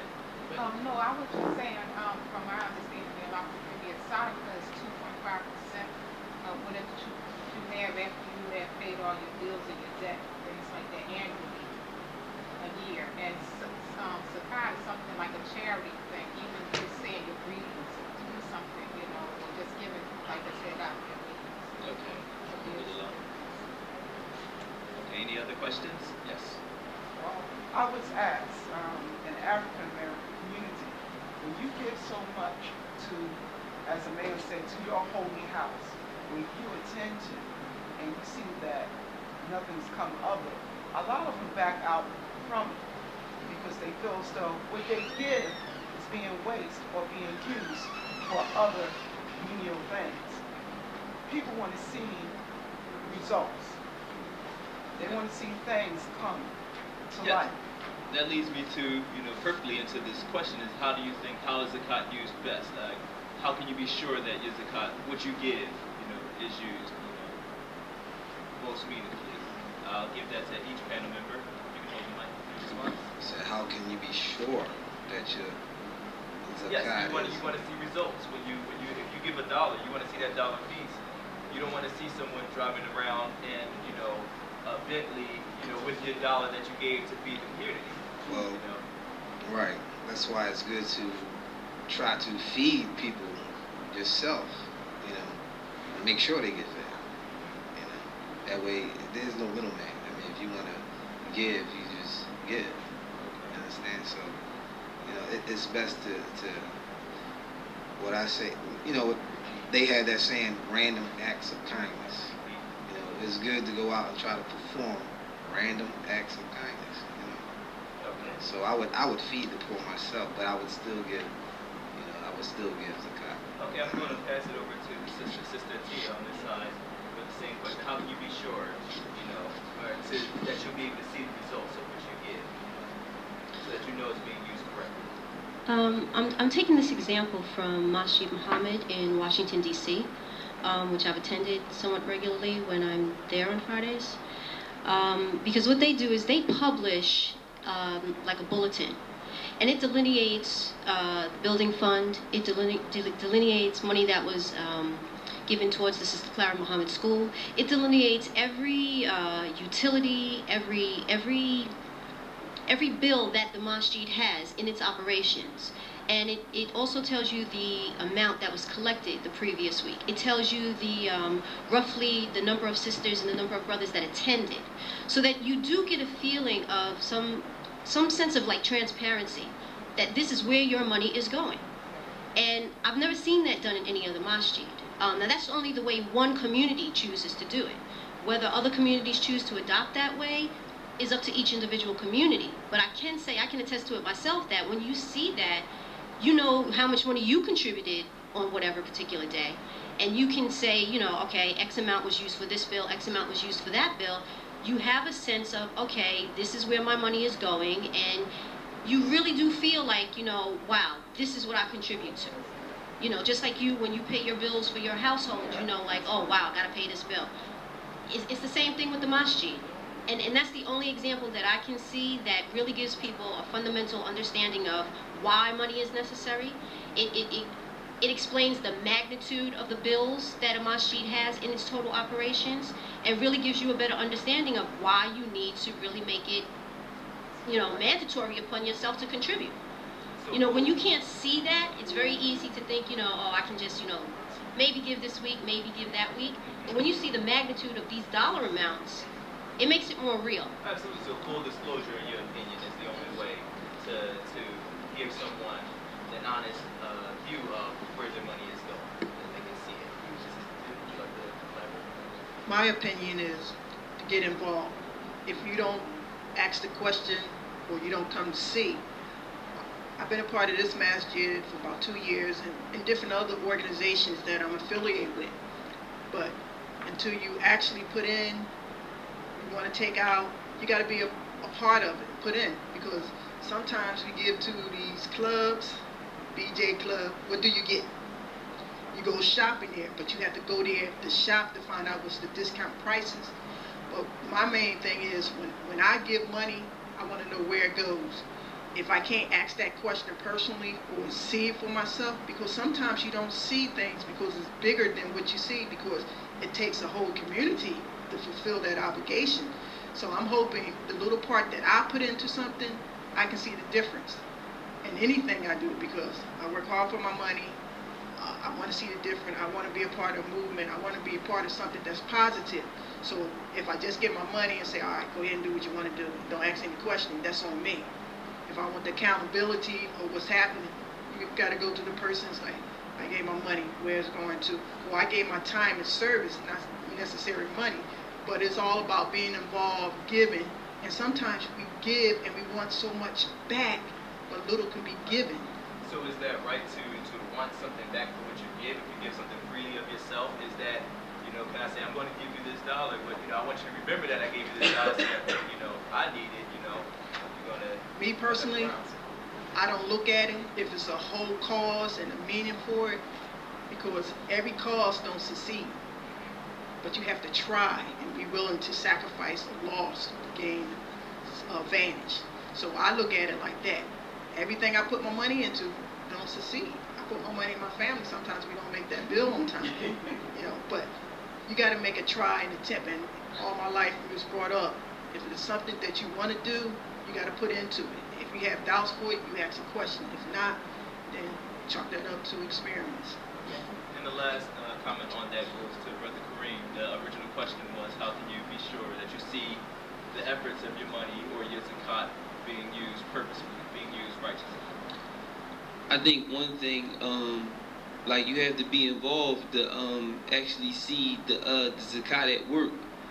I think every time we come to the masjid and see it open, that's one side that the zakat is going to something, because this is a big building. It take a lot of money to pay the electric, the water, to do construction. It costs a lot of money to keep this building running. And I think one thing about our people is we want a lot more for what we actually put in. And you can see from our communities how mostly every foreign group is providing our needs for us, and we don't want to get hands-on with anything. And I think that's one thing, like with the zakat, we have to give and do, and the purpose of the zakat is that it's a pillar of Allah. We're given for the pleasure of Allah, so His purpose can be established. And so we have to follow through with what we give and what we do. Like if we give our money, then we got to support the masjid, the initiatives that the people come up with in the masjids. The people had to participate. So you got to give your money, you got to come to the programs, and you got to educate yourself. I think the brother who collects the money, I think every so often he get up and he talk about how much money was collected, what got paid with this fund, the building fund. I think is a board up front. I think at the Sunday meetings at the masjid, the imam goes over some of the monies that was collected and what they went to and different things like that. So I think it's just a process of us giving more and being more involved. Okay, so in essence you're saying that we can't expect something from nothing, or we shouldn't just want handouts or somebody else to take up the front of your problems. Okay. All right, I can deal with that. One thing that bothers me about when people look at zakat is they always look just internally. They always say with the masjid, how we're going to keep the masjid running, and it is extremely important, to keep the masjid, keep your as the cornerstone, to keep it going, keep it flourishing. However, the Muslim community lives outside the masjid and so on. So my question to you is, what goes on? What can the masjid do with the zakat money to build the community? Because the community is something that's, this is the cornerstone, but this is where the money should come from. But what should we be doing to give back to the entire to the entire community? Sister Atia? I'm sorry, I wasn't facing that. Well, I think people have to first again, it goes back to the mentality. You have to kind of have this mindset that the first thing you want to contribute to is your ummah, is your community. And you have to try to use the resources you have within your community. Instead of going to, if you know someone that has a print shop who's a Muslim, go use the services of that person first before you go to a Kinko's or something that is totally unrelated to your community. You know, it's almost as if you have to have this mentality of Islam first in every aspect of your life consistently. With every service that you use, with every piece of food that you purchase, anything that you do, it should always be about your ummah. And that may not be realistic in the broader sense, in the real world, but as much as you can, if you're always making contributions to your ummah in that small way, it just strengthens the total ummah as a whole. Just to go along with hers, trust. If you trust yourself, can you trust another Muslim? That's what it all boils down. Is he going to give me the best service? Or is the service going to be the same or the same standards? We don't have that same trust when you go to a Muslim place, community, proprietor, whatever. I'm going to get the same quality, or you're going to talk to me the same way. So we got to trust each other to say, hey, what I'm giving is the best I'm giving. So hopefully you can use that service and recommend someone else. But if we don't have trust among ourselves here at the Masjid, how are we going to have trust with another community or the people outside who are Muslim that shop there? And if you look at your everyday life, after you leave here, how many Muslims do you know other than from the Masjid that you totally socialize, go to their house, bring them back here? You just got to say, because I know when I leave here, you're the only Muslims I see. Until I go to work, I might see a couple of different shops. So I be looking for the Masjid to give me that information to say, hey, you can go to this order place, you can go to this bakery, you can go here. Because when I leave, I'm back out in the outside world, and I'm just a minority again. But as long as I carry myself and say, hey, if you see me, you're getting the best. So we just got to trust, because outside these walls, we hit the mass community of the world, mankind. And if we're going to be our Muslim attitude, we have to take it there and go and support them, so they won't be going down like Masjid Muhammad on Gerard Avenue. They didn't get the support. So we'll be supporting our Muslim community. Right, so networking and support is the way we can be sure with that. Would any of you, either you like to touch on that a little bit, Brother Jerry? I mean, I agree with everything the sister said, but another thing that we have to remember, when I think of Islam, I think of excellence, and we need to provide excellent service. I mean, that just goes back to being, you know, especially if we're talking African American community. Once again, we talking, you know, the saying, "Oh, that's a black business." That's not, you know. I mean, people make jokes about, you know, people make jokes about our business, but we have to keep that in mind, that we have to provide excellent service. You know, especially, like I said, as a Muslim, I don't think of anything other than excellence, education, business, whatever, you know. And we have to stay on top of that. And I mean, you know, I want your business, you know, so I'm going to provide that excellent service, and I would hope that you would do the same, you know. Brother, would you like to touch on anything? Briefly, just piggybacking off a little bit what he was talking about the business too. We have to be patient with our people too, because, like, for instance, like, I was at a breakfast store the other day, and it was a Muslim breakfast store, African American Muslim breakfast store, and the service was very slow. And I drove out my way to go to that one because I wanted to eat halal that day. And, you know, I had my little sister with me, so I wanted to take her to kind of like a Muslim type of store. So the service was extremely slow, but I didn't complain, and I stayed with them and was patient with them, because, you know, we're used to going to get our needs from others, and the service is quicker, and sometimes the food might be better sometimes, but we have to be so committed to bringing our future into fruition that we have to be patient with each other, and you have to give the Muslim the utmost patience and just allegiance. You just have to be patient with your brothers. So, but I also think that commenting on how could we bring the zakat outside of the community, the mosque is supposed to be our base. So, and where we make alliances at. Like for instance, if I don't come to the masjid enough and my roof is leaking, but it's a brother in the masjid that fix roofs, I'll never meet him and know that he fixed roofs and he could give me a discount and we could work together on something because I'm separated from my brother. So if we come to the masjid more, if we make the prayers in congregation more often, then we meet each other more, we start to grow love for each other more, and then we can take those alliances outside the mosque. Have you ever considered that maybe the service was so slow because they were taking time to prepare the food, right? Okay. Well, my last question before we take a quick break, all right, and if any other audience members has any questions is, we see in the community, and especially in our communities, mosques are closing down left and right. This is a real issue, you know, that we don't seem to be dealing with. You know, we seem to, if a mosque closes down, it doesn't affect me because it wasn't my mosque. You know, and then we don't even look at so far as to why it closed down, you know, and lack of funds to keep something going is the overall reason, you know, the propelling reason as to why it's shut down or why it closes down. My question is, how can we drive it home? How can we instill in everyone a sense of urgency to keep the mosque going so that they know that what was at their neighbor's door can soon come to your door if you don't prepare and keep your home clean? Sister Teal? Oh, Sister Teal. You broke us down. Oh, I'm sorry. I'm closer to you. Well, I would like both of you then to comment at the same time. That's a big question.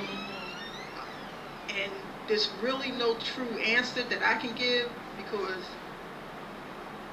they had a faith-based place that they had a certain group to come. Did they not have enough people with financial backing? Did they not have enough Muslims outside their inner circle that they have? But it seemed like we had so many masjids all over. When can we come to the conclusion? Can we be one? It's one Quran. Can we have one meeting place? So we haven't figured that out as a whole group to say, all the Muslims in Philadelphia, this is going to be our big masjid.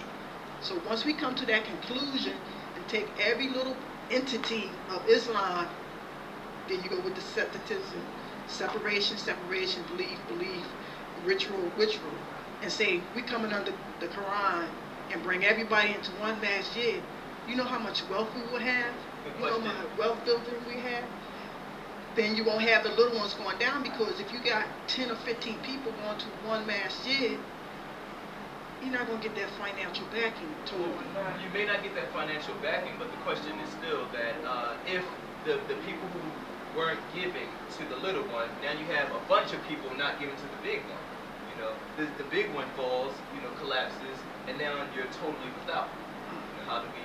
I understand what you're saying, but I'm just saying we have so many small entities of masjids out. When are we going to come to the mindset that can we have one meeting place under the Quran, under Allah, the worship? Because the small ones that's going up, if you're looking at your rent, it's going to be $500, your gas bill is $600, and you got 15 people.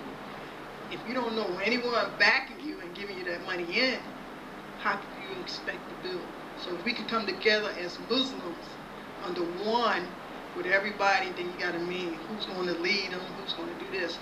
We haven't come to that mindset to say, everybody in Philadelphia, because you know Philadelphia is the biggest city of Muslims, to come together under one house and worship. I don't have that idea, so I'm gonna pass the mic. It's a hard act to follow. I have two opposing views on that, and one of them actually supports what Sister Teal is saying, that when the brother speaks in the lecture about us following the 5 pillars of Islam and us being one ummah, if we're following the 5 pillars of Islam, we shouldn't need 15 mosques or however many mosques there are in the city of Philadelphia. Okay, so yes, it is very much about the mindset of one ummah and us following those 5 pillars and those 5 pillars alone without any additions or subtractions. On the flip side of that, logistically speaking, if you're across town, you might not be able to make it to Masjid Muhammad or wherever else. So you are going to have a need to have at least more than 1 or 2 or 3 masjids. So speaking to that, I would say that, again, it goes back again to the mentality, because almost everything does, that you have to have a mindset that every Islamic institution is part of one ummah. And if it's part of one ummah, you need to support it in whatever way you can. Now, of course, charity always needs to start at home, but if you have any extra, if it is an Islamic institution, you need to support it, and that's that. Brother Kareem? Can I make a statement? Absolutely. And I think that it's just a statement, business-wise, when you know, if you know certain things, you're an imam, and you open up a masjid, you have to have the business sense or the community or a board to say, now, can we afford this? Now, this group of people, and see how much you're bringing in, and or you should just not open a masjid and support another one, you know, and build on that. That'll help instead of having all these little groups, and you have 15 people come out and struggling, and then that's burdening them 15 people or whatever. So we have to really think bigger and say, no, we would do this, that's good, but right now financially, if we support one, we can grow and we can help our community better. That's just my view. Okay. Brother Kareem, thank you for your... I agree what she said, and I think it should be one masjid. That's the biggest masjid should be the city main masjid, where for every Juma, the Muslims from around the city come to the central masjid, and then it should be other local masjids where you make your regular daily salats. But the big masjid should be the masjid where you come for Juma. But I think part of the masjids closing down is part of what just gotta happen. And what I mean by that, like, part of the murders that's taking place in the city right now, you know, it's sad, and you know, we feel for the people that's dying in the streets, and some people are just innocent bystanders. But part of what's happening is because we are not submitting to the will of Allah and what Allah is calling us to do. Like what Brother Muhammad teaches every week in the Hadith classes. What's the role of the African American in Islam today? And Allah is calling us to do something. And because we're refusing to submit to what He wants us to do, then it's really like you just wasting space right now. And I think a lot of brothers are on the streets just wandering around without no purpose. And, you know, they're getting caught up in a lot of negative behaviors. And they could be used in the capacity of building for the cause of Allah, but because they're not doing what Allah is calling them to do, a lot of other things is taking place. And it may have been people that was at this masjid in prior years and they didn't like what was going on, so they went and started their own masjid. And then the same thing happened, and the same thing happened, and the same thing happened, and you got all these other little masjids. And you know, anything that happens, we know that Allah knew it was going to happen and allowed it to happen.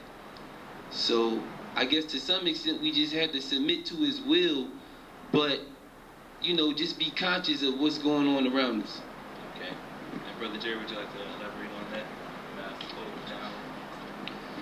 Well, the Prophet ﷺ said we were going to break up into even more sects than the Christians and the Jews, which is true. We see that today. But the one thing I think that's the cause of so many different masajids opening in the first place is that the schools of thought, I mean, one thing can separate people. One small thing, the way you make wudu, can separate people, you know. And I talk to brothers all the time, and one of my closest friends, you know, he actually refuses to come to this masjid. You know, and we battle all the time, you know, but, you know, the smallest thing can separate you. But, you know, we'll see in the end, you know, who's still open. We'll see, you know. So, I mean, if you look at it, maybe in a sense, it's a good thing that some of these masajids are closing, because ultimately they'll have to come to the one that's still standing. And then you can see, you know, where the real truth is. I mean, they want to talk about, you know, well, they ain't following, the proper minhaj. I'm like, what are you talking about? You know, have you been there? Well, no, I'm not going there. I go, well, hey, that's why you don't know. You know, you got to come to find out, you know, what's what. And, you know, like I said, they're still being led by the nose by, you know, the so-called scholars from overseas, you know, which, you know, they want to learn from the Arabs. They want to learn from the foot of the Arabs. But, you know, we'll see what's what, you know. So overall, from the panel, from what I divulged from the panel, is that forming or centralizing one central masjid to propagate a message, to get the truth out there, and also to have smaller masjids, smaller local ones supporting that same one, or the big ones supporting the little ones, you know, is the way to go. So that Fridays, as you said, everyone comes out to the big masjid, but then you make your locals at the smaller ones. It's a network of one message. And also that it may, as Brother Jerry said, you know, may not be too much of a bad thing, because we're weeding out the different forms of sectarianism as these ones may buckle or so on. I believe that's what everyone's trying to say. If you can, thank you. If we have any other questions, if not, we're going to take one quick commercial break, and we'll be right back with Al-Islam in Focus from the African American perspective. Assalamu alaikum. Welcome back to Al-Islam in Focus from the African American perspective. Once again, my name is Idris Guyton, and I'm filling in for Imam Jamil Abdullah, who couldn't be here today. In our Hadith and Quran class, we spoke a little bit, or Brother Muhammad spoke just a little bit on sectarianism, on the pillars of Islam, on universality of Islam, and also the equality of sexes. So that's the last thing that we're going to try to touch on today, to see what you took from the class, and what, you know, maybe is on the minds of the Muslim community from both the female and the male perspective. All right, so Sister Teal. Yeah.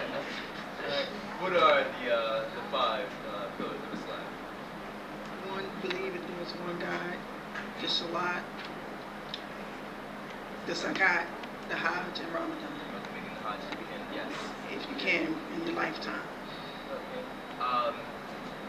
Why do people add so much after that? If this is the five, you know, this is what they say you have to, if Allah says you have to prescribe to these things, you have to do these things. Why do other people, you know, why do people add things to it? Mainly for show. I would think mainly for show. Or do they really have the understanding of what the five pillars have to do, or what they have to do, or because they hear a lot from everybody else. You should do this, you should do that. But once you come down, and what I'm doing, because I'm really at a level, right? I'm not at that level here. I'm at this level of learning. So right now, my learning is going from the five pillars. And basically, I'm coming into that. Anything else, I'm seeing, and when I see somebody else do something, I was like, how do I correct that? How do I not incorporate that into my life, the rituals, and then I see what people say. Because sometimes when I hear people say things, I'm going back researching to find out, is that part of the pillar? Is that part of Islam? So what I'm doing is trying to stick to get my salat down, believing there's one God, and also trying to live by the Quran and understanding, because right now I'm just coming into my terminology of a lot of things. I'm coming from the hip because I'm just coming into Islam. A lot of people I know been in Islam for 25 and 30 years, and I'm seeing some of the things they're doing, and I'm like, do I really want it? Or do I understand what they're doing? Because as you get used to things, you know, we're creatures of habit.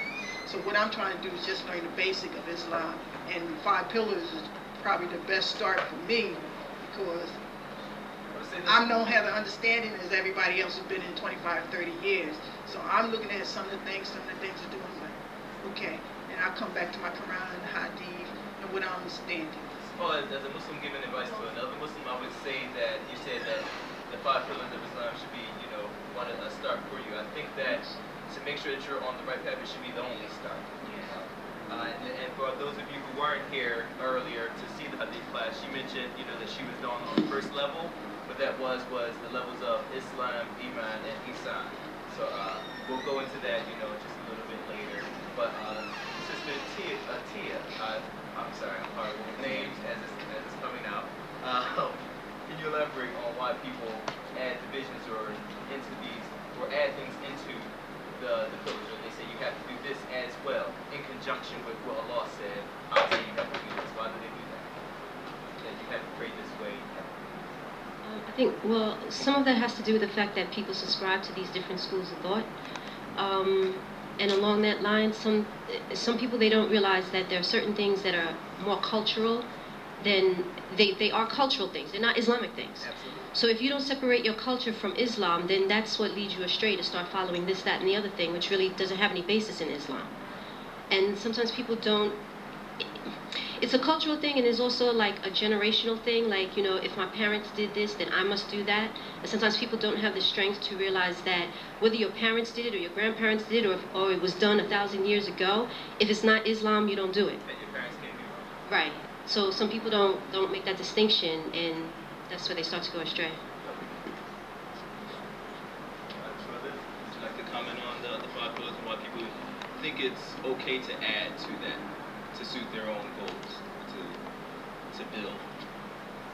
Well, I'll just mention briefly, there's a verse in the Quran that say, and they didn't divide amongst each other until a little bit of knowledge came to them, and to spite one another, basically. So, Allah just saying, just the natural human jealousies and basically just deviation from the original plan. When Allah says in the Holy Quran that follow the creed or the religion of Ibrahim the upright, how could Ibrahim have been a Salaf or Ahmadi or Sunni? Why would Allah say follow Ibrahim and not Muhammad? What is the purpose of him saying Ibrahim? Because Ibrahim was a Muslim, Muhammad was a Muslim, Noah was a Muslim. It's always one way to follow the Creator, and anything added is deviation. Thank you for that. Let me be clear on the question once again, bro. So why do people add to the pillars? Why they feel like they put an extra burden on you? Not that the pillars are a burden, but to say that you have to do this as well. That it's not full if you do these 5 things. That you have to do it this way as well. Maybe they don't understand what Islam is. And that goes back to the question that the Prophet ﷺ was asked, what is Islam? And his reply was what? His reply was to testify there is no God but Allah, that Muhammad is his messenger, to establish the prayer, right? Yes. To fast in the month of Ramadan, to give the zakat, and to make the Hajj at least once in your lifetime. Now, following those things, I mean, if you remember that hadith, you can't go wrong. I mean, I ask my kids, when I ask my children, what is Islam? Sometimes they stutter, they get confused, but I'm looking for that answer. I don't want to hear, well, Islam is when we pray this. No. What is Islam? I want the answer that the Prophet ﷺ gave. I want that answer. And that's what I teach them. So, I mean, and that's Islam. I mean, if I can say, I think you're teaching your kids absolutely right, and putting them on, firm grounding in Islam. My own modest opinion on that is, I think, if I may say so, that people add to these pillars because first you have a lot of people in Islam. This is a huge religion. Everyone is power hungry. I want you to give me money. They're money hungry, they're power hungry. They know that Allah is the most high, He has the most power. So if I attribute something else to that, you follow Him through me. That's what they're doing. They're trying to say that, come to Him, but the way to get to Him is coming through me and lining my pockets. Even they're too attached to this world, to the monetary things of this world, to the schools of thought of this world. When if they realize that by lining their pockets with, wrongfulness, with deceit, is also lining their pockets with hellfire. That's That's my opinion on that. So do we have any questions about the pillars and why people add anything to that before we move on? Okay, all right, moving on now. We were talking a little bit about sectarianism. You know, what happened? Why is that, you know, such an issue? Why, you know, I know they said there's going to be, you know, 73 sects in Islam, but how can we make sure that we're staying the most true to, you know, this? If we're all going to fall into some sort of a sect, even the sect that stays true, that's a sect in itself. But how can we make sure that we are in that righteous sect? Sister Tia. Is that Tia or Tia? You go first this time. I gave you the mic first. Okay, so the question is, how do we make sure we don't fall into sects? Fall into a sect that's not universal, that's not following Islam in its true form. Well, again, I think the point that was made in the lecture, just sticking to those 5 pillars, the Quran and the Hadith and the Sunnah. The Hadith can get a little problematic because I find that a lot of times it depends on someone's interpretation of Hadith. Also validity. So you have to take the valid Hadith, the Sahih Hadith. Follow the Quran, follow the Sunnah, and stick with the 5 pillars, and you should be safe. But when you start subscribing to these other ideas, that's when, you know, the sectarianism comes in, and just analyzing the Quran and the Hadith, and making sure that you have proper knowledge. I go back to that's still a tough question because there's no compulsion in religion, and once you get everybody under one main function, which we should be, then you got the different ideologies going out and how Islam's supposed to be.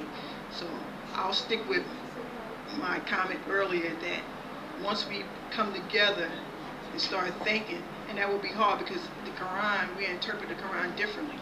And once you have that one main leader or the imam who know how to address the people, meet their needs, and they see something has been developed, then you will have no more split or division.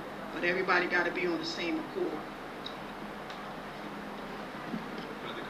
I think one way is just by using the revelation that Allah sent to mankind. And the Holy Quran makes the claim that it is the perfect book. And the perfect book doesn't need a companion. The companion needs the perfect book. Speaking of the hadiths. Okay, one moment. We're going to take just a quick commercial break. We'll be right back.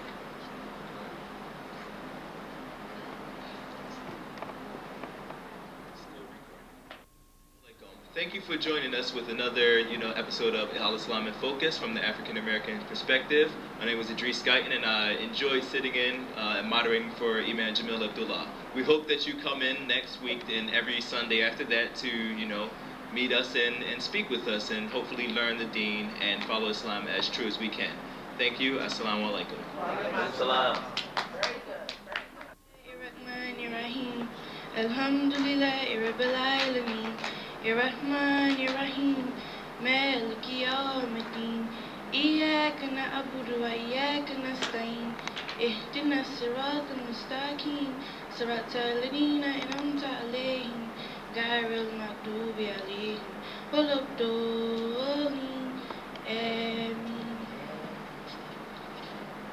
We hope that you enjoyed today's show, and we hope that you come back every Sunday to join us at Masjid Muhammad, 414 East Penn Street in the Germantown section of Philadelphia. It's from our family to yours. Assalamu alaikum. Alaikum salam.